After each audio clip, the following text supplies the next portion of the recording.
ETF অর্থাৎ exchange traded fund, এই যে টপিক, এটা নিয়ে কিন্তু আমি আমার চ্যানেলে 2-3টে ভিডিও কিন্তু আমি দিয়েছি। আপনারা অনেকেই হয়তো সেই ভিডিওগুলো দেখেছেন, অনেকে পছন্দও করেছেন। এবং আমি আমার আরেকটা ভিডিওতে মিউচুয়াল ফান্ড এবং ইটিএফ এর মধ্যে পার্থক্য কোথায় সেটাও কিন্তু আপনাদেরকে বলেছি। কিন্তু আজকের ভিডিওটা আরও ইম্পর্টেন্ট হতে চলেছে যারা ইটিএফ সম্বন্ধে আরও জানতে চান।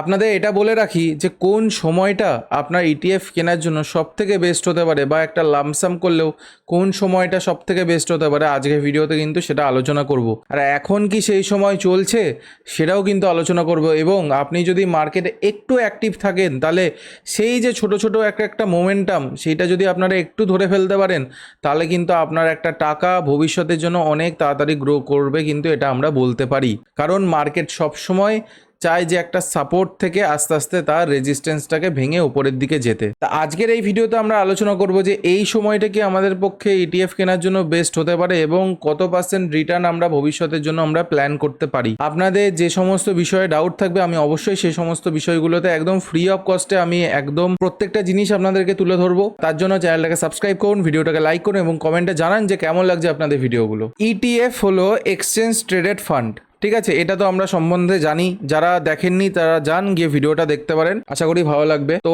আমি তারপরের থেকে আলোচনা করছি যে এখন এটা কেন ইম্পর্টেন্ট। ঠিক আছে, এই সময় দাঁড়িয়ে আমাদের মিউচুয়াল ফান্ডে তো আমরা ইনভেস্ট ছোট ছোট করে করছি, কিন্তু তার পাশাপাশি আমাদের ইটিএফটা কেন জানা দরকার। আমি বলেছিলাম যে ইটিএফ কি ফলো করে, একটা ইন্ডেক্সকে ফলো করে। ইন্ডেক্সকে ফলো করতে পারে কোনো একটা কমোডিটিকে, যেমন ধরে নিন গোল্ডে ইটিএফ হতে পারে, ঠিক আছে? এগুলো কিন্তু হতে পারে একটা ইন্ডেক্স, সেটা হতে পারে নিফটি 50 হতে পারে, বা পিএসইউ ব্যাংকের ইন্ডেক্স হতে পারে, যাই হোক হতে পারে। আর গোল্ডের ইটিএফ তো এগুলো কমোডিটি ইটিএফ, আপনারা হয়তো জানেন।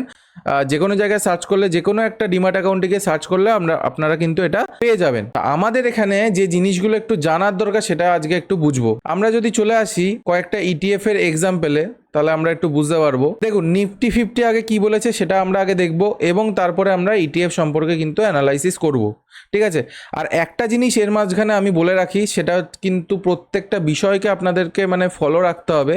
সেটা হচ্ছে মার্কেট কিন্তু সব সময় চলে ডিমান্ড অ্যান্ড কিন্তু সাপ্লাইয়ের ওপরে, ঠিক আছে? অ্যান্ড সাপ্লাইয়ের ওপরে। ডিমান্ড যদি 100 থাকে, সাপ্লাই কিন্তু 100 থাকতে হবে। সাপ্লাই যদি এখানে 90 থাকে তাহলে কিন্তু সার্কিট লেগে যাবে। এই জিনিসগুলো কিন্তু আপনাকে বুঝতে হবে। সুতরাং এই ডিমান্ড অ্যান্ড সাপ্লাই সেম হতে হবে মার্কেটে। যত ডিমান্ড বাড়বে তত প্রাইস বাড়বে, যত সাপ্লাই বাড়বে তত প্রাইস কমবে। এইবার ভালো করে বুঝবেন যে এবার অনেকে আমাকে প্রশ্ন করবেন যে একটা ইটিএফ আমি অনেক সময় দেখেছি, হয়তো অনেকের মনের মধ্যে প্রশ্নটা এসছেও, যে নিফটিতে হয়তো সেল আসছে না, বা সেল আসছে অল্প অল্প করে, কিন্তু ইটিএফে দেখা যাচ্ছে বেশি, মোটামুটি 5% করে সেল আসছে। এটা হয়তো আমাকে অনেকেই প্রশ্ন করবেন। আমি আপনাদেরকে বলে রাখি, এই যে ইটিএফে সেলিংটা আসছে, দেখুন ইটিএফ কিন্তু একটা ধরে নিন ওয়ান টাইপ অফ স্টক, একটা শেয়ার ওটা, ঠিক আছে?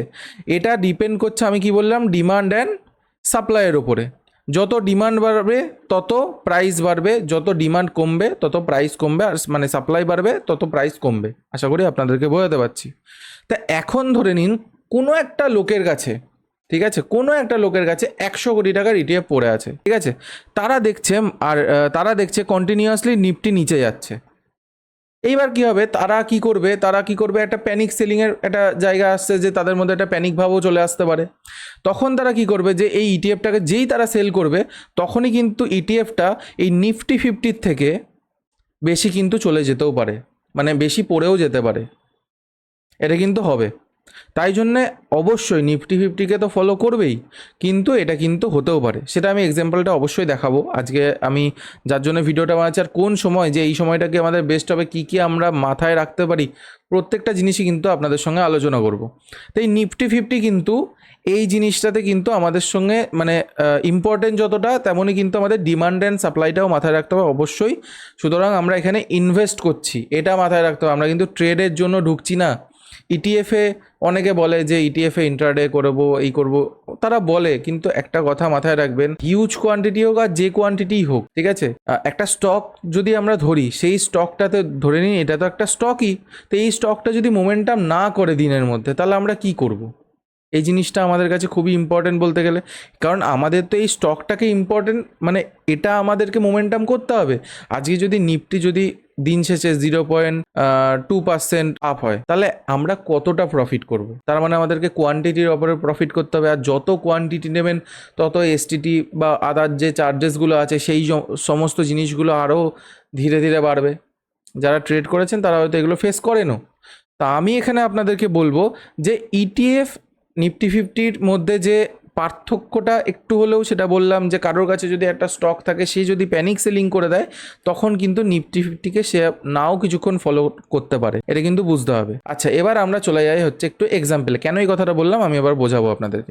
আমরা যদি নিফটি ফিফটির একটু চার্টে চলে আসি, তাহলে আপনারা দেখতে পাবেন যে মার্কেট এই দিনকে কিন্তু পড়েছিল। 7 তারিখে মার্কেট কিন্তু অনেকটা গ্যাপ ডাউন ওপেন হয়েছিল, ঠিক আছে। তারপরে আস্তে আস্তে এটা জানেনও আপনারা যে ট্রাম্পের যে ট্যারিফের যে ব্যাপারটা, সেইটা নিয়ে আর কি এই কেসটা চলছে এখন। আরেকটা যারা মার্কেট সম্বন্ধে একটু আমার কাছে জানতে চান যে কি হতে পারে না হতে পারে, তাদেরকে একটা জিনিস বলে রাখি যে এখন কিন্তু একটা ছোট্ট গুড নিউজ, ধরে নিন ট্রাম্পের তরফ থেকে একটা ছোট্ট গুড নিউজ কিন্তু মার্কেটে একটা বড় র্যালি আনতে পারে, এটা কিন্তু আপনারা মাথায় রাখবেন, ঠিক আছে। সুতরাং সবাই যে সেল করে বসে যাবেন তা করবেন না। হতে পারে ট্রাম্প যে ট্যারিফগুলো চাপিয়েছে, মানে যে শুল্কগুলো চাপিয়েছে ভারতের ওপর বা অন্যান্য সমস্ত দেশের ওপর, তাদেরকে না জানিয়ে সেটা যদি কোনো রকমভাবে কম অথবা তুলে নেয়, সেটা কিন্তু একটা গুড নিউজ হতে পারে। জানি না সে তার ইগো কি বলবো করবে কি না ঠিকঠাক, কিন্তু যদি হয় তাহলে কিন্তু অবশ্যই একটা ভালো নিউজ আসবে এবং গ্লোবাল মার্কেটকে ফলো করে কিন্তু নিফটি একটা ভালো কিন্তু ওপরের দিকে র্যালি দিতে পারে। সুতরাং সবাই কিন্তু ওই সেল করে বসে যাবেন না, মার্কেটকে ফলো রাখুন। কারণ দেখছেন ইন্ডিয়া ভিক্স যদি দেখি, ইন্ডিয়া ভিক্স কিন্তু যথেষ্ট পরিমাণে একটা আপ হয়ে রয়েছে, এবং দেখুন এই মন্ডে 7-এই কিন্তু আপটা হয়ে রয়েছে, কারণ ভোলাটিলিটি গ্লোবাল মার্কেটেও বেড়েছে, সুতরাং ইন্ডিয়ান মার্কেটেও বাড়বে। আর এই যদি সেম সিচুয়েশান দেখি আমি, তাহলে কিন্তু যদি দেখা যায় উইকলি টাইম ফ্রেমে দেখলে দেখা যাবে যে সেই যে আমাদের আগের বছর ভোট চলেছিল সেই সময় যে সমস্ত লেভেলে ছিল, এই যে 22-24 সেই সমস্ত লেভেলে ছিল, সেই সমস্ত লেভেল কিন্তু আবার টাচ করেছে ইন্ডিয়া ভিক্স। পরবর্তী দিনে যাবে কি যাবে না এটা ডিপেন্ড করছে পুরোপুরি এখন গ্লোবাল মার্কেটের উপরেই, বলতে গেলে ম্যাক্সিমামটাই ডিপেন্ড করছে। এইবার চলে আসি নিফটি ফিফটির মেন চার্টে। আমি কি বললাম 7 তারিখে একটা সিচুয়েশন হয়েছিল, আমি এবার নিফটি ফিফটি ইটিএফে চলে যাই। 7 তারিখ যদি দেখা যায়, ভালো করে বুঝবেন, 7 তারিখ যদি দেখা যায় আগের দিন এর মার্কেট থেকে কত পার্সেন্টেজ নিচে আছে, আমরা সেটাও একটুখানি হিসাব করব, এবং তার পাশাপাশি আমরা এটাও দেখব যে সেই দিনে যেখানে মার্কেট ওপেন হয়েছিল সেখান থেকে কত পার্সেন্ট নিচে আছে। দেখুন প্রায় ধরে নিন 10%, ভালো করে বুঝবেন, আগের দিন মার্কেট যেখানে ক্লোজ হয়েছিল আপনি সেই ইটিএফটা 10% কমে কিন্তু আপনি পাচ্ছিলেন। এবার অনেকেই বলবেন যে দাদা এই মোমেন্টামটা তো খুব কম টাইমের মধ্যেই হয়। দেখুন আপনারা লিমিট অর্ডার লাগাতে পারতেন, যদি আপনাদের এখানে নজর থাকতো তাহলে কিন্তু আপনারা লিমিট অর্ডার লাগাতে পারতেন। ঠিক আছে, এখানে আপনারা নেননি, অনেকেই বলবেন এখানে ধরতে পারবো না, ঠিক আছে, অত তাড়াতাড়ি অত ফাস্ট চলে না সব কিছু, আপনারা এখানে নিন, কারণ ওভারঅল তো আপনি নিচেই পাচ্ছেন। আজ হোক কাল হোক পরশু হোক মার্কেট কিন্তু ধীরে ধীরে রিকভার করবে, ঠিক আছে, ধীরে ধীরে রিকভার করবে। মার্কেটকে টাইম দিতে হবে, কারণ কোনো কিছুই কিন্তু ফিক্সড না, ঠিক আছে। খারাপ নিউজ আসবে, তারপরে আবার ভালো নিউজ আসবে। যত আপনি কম দামে কিনবেন আর বেশি দামে বেচবেন, আপনি ইনভেস্টার, আপনাকে ট্রেডার হতে হবে না এখন। আপনি ভাবেন যে শুধু আমি আমার ইনভেস্ট করছি, ব্যাস এইটুকুনি, আর কিচ্ছুতে আপনার মাথা ঘামানোর দরকার নেই। শুধু এটুকুনি মাথায় নিয়ে চলুন যে আমাকে কম দামে কিনতে হবে, আমি বেশি দামে বেচবো। তো আপনারা যখন দেখবেন যে আপনারা এতটা কমে পাচ্ছেন, ভাবুন আগের দিন যে প্রাইসটা ছিল সেইখান থেকেও 10% কমে পাচ্ছেন। আর যদি সেদিনকে দেখা যায় সেদিনকার যে একদম টপ বা ওপেনটা ছিল সেইখান থেকে কতখানি আমরা নিচে পাচ্ছি, সেটাও যদি আমরা হিসাব করি, টোটাল কিন্তু প্রায় 12% থেকে 13% কিন্তু আমরা কমে পাচ্ছিলাম সেই দিনের টপ থেকে। তারপরে তো মার্কেট একদম সাইডওয়েজ হয়ে গেছে, একটা লেভেলে এসে মার্কেট কিন্তু সাইডওয়েজ হয়ে গেছে। আচ্ছা, এইবার আপনারা এই সুযোগটা তো হাত থেকে চলে গেছে আমাদের, তারপরে আমরা কি করব, এরপর আমাদের কি স্টেপ থাকতে পারে। দেখুন হতেই পারে ভবিষ্যতে আবার খারাপ নিউজ আসতে পারে, হতেই তো পারে, না হওয়ার তো কিছু নেই। আগের দিন যেভাবে মার্কেট চলেছে বা আগের দিনও যে সমস্ত লেভেলে মার্কেট ছিল সেটাও কিন্তু মোটামুটি 5% নিচে কিন্তু মার্কেট ছিল। সুতরাং আপনাদের কাছে কিন্তু আগের দিনও একটা ভালো সুযোগ ছিল যে একটা ভালো দামে কিন্তু কেনার, ঠিক আছে, এই যে ধরে নিন এইখান থেকে এতখানি মেরেছিল, আপনারা এখানে নিলেন না, কেউ কেউ এখানে নিয়েছে, কেউ এখানে নিয়েছে, কেউ এই সমস্ত লেভেলে নিয়েছে, নিন না, কমে পাচ্ছেন নেবেন, পরিষ্কার কথা। ইনভেস্টার মাইন্ডসেট রাখুন, ঠিক আছে। এর কিছুদিন আগে যদি দেখা যায়, আপনারা কিন্তু কেউ কেউ হয়তো এখানেও এই 264 টাকাতেও কিন্তু বাই করে এসছেন। তা আজকে যদি আপনি 256 টাকাতে পান, এটা তো ক্ষতি না। অনেকে ভাবছে যে সেল করে বেরিয়ে চলে যায়, অনেক কিছু নিউজ শুনছেন, করবেন না, এই জিনিসগুলোই করবে না। সেম কিন্তু আমি বলে রাখি এই গোল্ড ইটিএফের ক্ষেত্রেও হবে। দেখুন এই যে এই 7 তারিখে গোল্ড কতটা কমে গেছিলো, একটুখানি চিন্তা করলে গোল্ডের ইটিএফটা এই প্যানিক সেলিংটা এসেছিলো যে এখানে কতখানি কমে গেছিলো আমরা যদি একটু দেখি, মোটামুটি আগের দিনের থেকে 10%।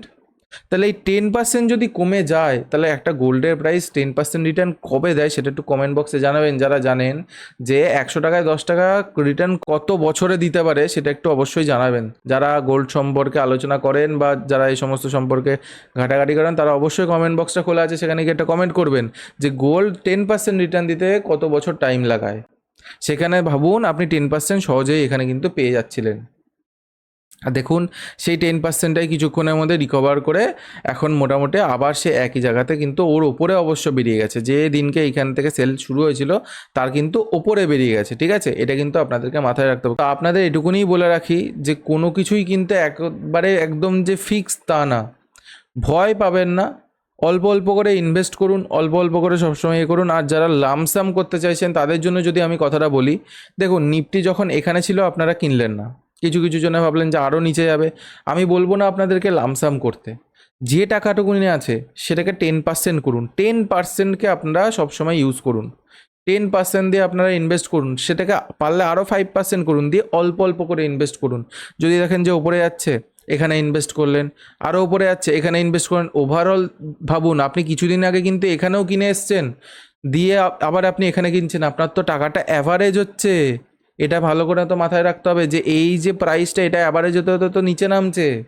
আপনার তো এটাই দরকার, যখন মার্কেট এইখান থেকে, এই যে এইখান থেকে ধরে নিন আপনার অ্যাভারেজ প্রাইসটা এখানে এসছে, এইবার যখন কি করবে মার্কেট এই লেভেলটাকে ব্রেক করে ওপরে যাবে, তখন আপনাকে দেখাবে হচ্ছে কোয়ান্টিটির গেম।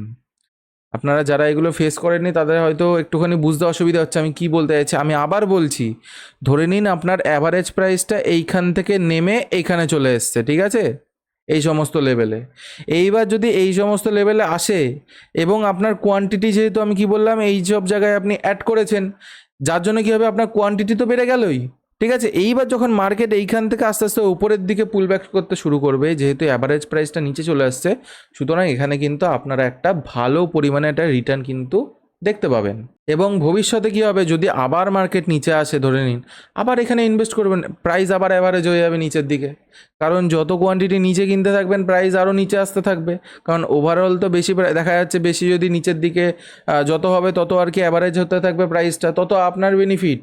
মার্কেট যত নিচে আসবে তত আপনার বেনিফিট, আছে সেটা কারোর বেনিফিট না। মার্কেট যত নিচে আসবে, এই যে নিচে এসেছিলো এখানে যারা বাই করেছেন তারা এখন গেনার, কারণ তারা জানেন যে এইখান থেকে কিন্তু ওপরে চলে যাওয়ার চান্সও আছে।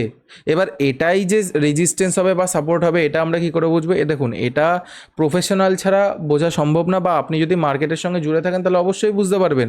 যখনই এই যে এই একটা কি বলবো বক্সের মধ্যে মার্কেট ঘোরাঘুরি করতে আরম্ভ করলো এবং সেটাকে ব্রেক করলো, আমরা কিন্তু এখানেও বাই করতে পারলাম, কারণ এখানে দেখুন এই যে গ্যাপটা ছেড়ে গেছে, আমি একটু জুম করেই আপনাদেরকে দেখাচ্ছি যে এখানে দেখুন যে গ্যাপটা ছেড়ে গেছে, সেই গ্যাপটা কিন্তু ফিল করে গেছে। আমরা যদি নর্মাল ইন্ট্রাডে পারপাসেও দেখি, তবুও কিন্তু আমরা এখানেও কিন্তু একটা ট্রেড পাঞ্চ করতে কিন্তু আমরা পারতাম। এই যে এই জায়গাটায় কিন্তু একটা ট্রেড পাঞ্চ করতে পারতাম, এবং দেখা যাচ্ছে একটা ডাব্লু প্যাটার্নের আগেই কিন্তু আমরা ধরেছি, তারপর থেকে কিন্তু মার্কেট মোমেন্টাম দিয়ে দিয়েছে। আমি এখানে ট্রেডটা ধরেছিলাম, আমি এতখানি ওয়েট করিনি, আমি জাস্ট এই লেভেলটা আমি ব্রেকের ওয়েট করেছিলাম, এই লেভেলটা আমার ব্রেক হয়ে গেছিলো, তারপরে আমি এক্সিট করে বেরিয়ে গেছি। ঠিক আছে, আমার খুব ছোট্ট একটা পজিশন ছিল, যেহেতু ভোলাটাইল মার্কেট, আমি অপশান বাইয়ে অনেক কোয়ান্টিটি কম ছিল, আমি একদমই কোয়ান্টিটি আমি ইউজ করি না, যেহেতু এখন ভোলাটাইল মার্কেট কখন কী হয়ে যাবে স্টপ লস বড় থাকবে, সুতরাং আমি কোয়ান্টিটি এখন কমিয়ে দিই। তা কী হলো দেখুন, এখানে যখন গ্যাপটা ফিল করলো তখন কিন্তু আপনারা এখানেও ইটিএফটা বাই করতে পারতেন, কিন্তু অনেকে হয়তো দেখেননি করেননি, তার জন্য আর কি ছেড়ে দিতে হয়েছে। তো আপনাদেরকে যদি ইটিএফ শিখতে হয় তাহলে কিন্তু মার্কেটে একটু একটু অ্যাক্টিভ থাকতে হবে যে মার্কেট পড়ছে কি এটা মাথায় রাখতে হবে। যদি পড়ে ওটা আপনার কাছে সুযোগ, এটা কিন্তু মাথায় রাখবেন। এই সুযোগটাকে কিন্তু ছাড়লে কিন্তু হবে না। যদি এই সুযোগটাকে ছেড়ে দেন, এই সুযোগ কিন্তু আবার কবে আসবে তা ঠিক নেই, নাও আসতে পারে। 2020 সালে যে মার্কেট ক্র্যাশ হয়েছিল, ঠিক আছে, সেই প্রাইসটা কি এখন আর এসছে? আসেনি, এটা মাথায় রাখুন। সুতরাং নিচে পেলে আপনাকে কিনতে হবে, নিচে পেলেই আপনাকে কিনতে হবে, কোনো কিছু ভাবলে চলবে না। নিচে পাচ্ছেন, অল্প অল্প করে কোয়ান্টিটি অ্যাড করুন। যে টাকাটা আপনি ইনভেস্ট করতে চাইছেন সেটাই আপনি অ্যাড করবেন। গোল্ড, ইটিএফ দুটোর ক্ষেত্রেই আমি আপনাদেরকে পুরো জিনিসটাই বোঝালাম যে কিভাবে এগুলো কাজ করে, এবং সবসময় কিন্তু যে নিফটির ওপরেই ডিপেন্ড করবে তা কিন্তু না। একটা বড় কোয়ান্টিটি যদি কারোর কাছে থাকে, সে যদি সেল মারে, তখন কিন্তু মার্কেট কিনতে একটা টাইমের জন্য কিন্তু নিচে আসতে পারে, কিন্তু সে আবার নিজেকে অ্যাডজাস্ট করে নেয় এবং ধীরে ধীরে ধীরে ধীরে কিন্তু আবার উপরে যেতে শুরু করবে। তো এখন যারা ভাবছেন কি করবেন, তাদেরকে বলে রাখি, অল্প অল্প করে, একদম লামসাম করবেন না যে আপনার কাছে 20,000, 30,000, 50,000, 1 লাখ আছে বলে একবারে ঢেলে দেবো না। অল্প 2,000, 4,000, 5,000 করে অল্প অল্প করে ইনভেস্ট করুন, এবং যে প্রাইসটাতে আপনারা কিনছেন যত পারবেন সেটাকে নিচের দিকে টানার চেষ্টা করবেন। নিচের দিকে বলতে যত প্রাইস কমবে, ধরে নিন আপনি 260 টাকায় কিনে রেখেছিলেন, এখন সেটা 250 টাকায় পাচ্ছেন, তাহলে আপনার তো এটা বলতে গেলে আপনার কাছে একটা বেনিফিট, ঠিক আছে, যে আপনি 5%-এর কাছাকাছি একটা কম দামে পাচ্ছেন। এই যে সুযোগ, এটাকে কিন্তু ছাড়বেন না। এই যে কমে পাচ্ছেন, এটাই কিন্তু আপনার কাছে একটা অস্ত্র। যদি আপনি ভাবেন যে ওই কোয়ান্টিটির গেমটা দেখতে চান, তাহলে কিন্তু আপনাকে এটা করতে হবে। একটু মার্কেট পজিটিভ হলে তখনই আপনার পোর্টফোলিও কিন্তু ওপরের দিকে চলে যাবে। তো এই ছিল আজকের ভিডিও। যদি ভিডিওটা ভালো লাগে তাহলে অবশ্যই চ্যানেলটাকে সাবস্ক্রাইব করবেন, ভিডিওটাকে লাইক করে কমেন্টে জানান কেমন লাগলো। তো দেখা হচ্ছে নেক্সট ভিডিওতে। আর যারা ইটিএফের ভিডিওগুলো দেখেননি তারা যান, গিয়ে দেখুন, আশা করি প্রত্যেকের ভালো লাগবে। যারা স্ক্যাল্পিং শিখতে চান তাদের জন্য ভিডিও আছে, যারা ইন্টারডে শিখতে চান তাদের জন্য স্টেপ বাই স্টেপ আছে, রিস্টুডিওর নিয়ে প্রচুর ভিডিও আছে, একদম প্রপারলি কীভাবে ফলো করবেন, কোন হ্যাবিটটা আপনার মধ্যে তৈরি করা দরকার, সব ভিডিও কিন্তু এই চ্যানেলে একদম ফ্রি অফ কস্টে কিন্তু অ্যাভেলেবেল আছে। তো যান, গিয়ে সেই ভিডিওগুলো দেখুন, এবং যদি ভালো লাগে তাহলে অবশ্যই কমেন্ট বক্সে জানাবেন। তো চলুন, দেখা হচ্ছে নেক্সট ভিডিওতে। সকলে ভালো থাকবেন, সুস্থ থাকবেন। রাধে রাধে।